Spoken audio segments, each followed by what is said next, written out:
Breastfeeding is one of the most natural and powerful ways a mother can nurture her baby. Not only does it provide perfect nutrition for the first months of life, it also creates a unique emotional bond between mother and child.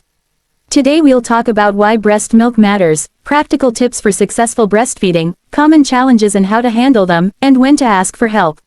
First, the benefits. Breast milk contains the right balance of proteins, fats, and carbohydrates tailored to a baby's growing needs. It's full of antibodies and immune cells that help protect infants from infections, and it adapts over time, changing composition as your baby grows. Studies show breastfed babies have lower risks of respiratory infections, certain stomach bugs, and even long-term benefits like lower chances of obesity and diabetes. For mothers, breastfeeding helps the uterus contract after birth, can reduce postpartum bleeding, and may lower the risk of breast and ovarian cancer later in life. Now, a few practical tips to make breastfeeding easier. Positioning matters. Try the cradle hold, cross cradle, or football hold and find what feels comfortable. A good latch is key. The baby's mouth should cover a large part of the areola, not just the nipple.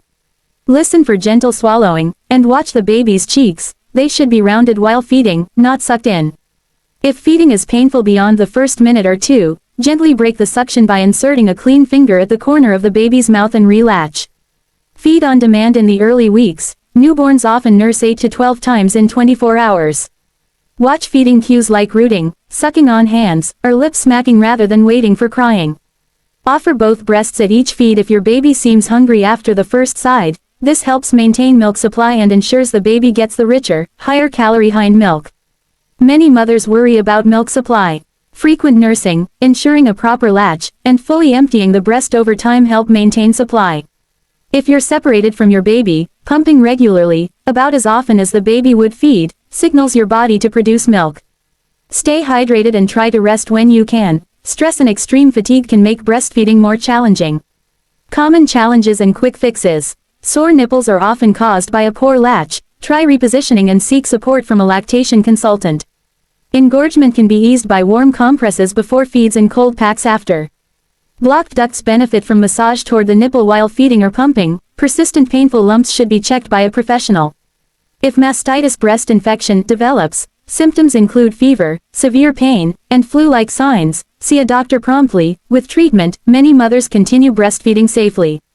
Storing expressed milk. Use clean containers, label with date and time, and follow safe storage guidelines. Breast milk can usually be kept at room temperature for a few hours, in the refrigerator for a few days, and in a freezer for several months. Always follow local health advice for exact times and handling. Let's bust a few myths. Formula is not poison. It's a safe alternative when breastfeeding isn't possible. But breast milk has unique benefits that formula cannot fully replicate. Also, small changes in the mother's diet rarely affect breast milk quality, though certain strong flavors or foods can change taste and some babies might react. Finally, don't hesitate to ask for help. A lactation consultant, pediatrician, or local breastfeeding support group can provide hands-on guidance and reassurance. Every mother's journey is different. What works for one family might not for another, and that's okay. If you're watching this and finding breastfeeding hard, remember you're not alone. Reach out for support, trust your instincts, and take care of yourself too. If you'd like, I can make a shorter version for social media, a checklist for new mothers, or a step-by-step guide to getting a good latch. Tell me which one you want.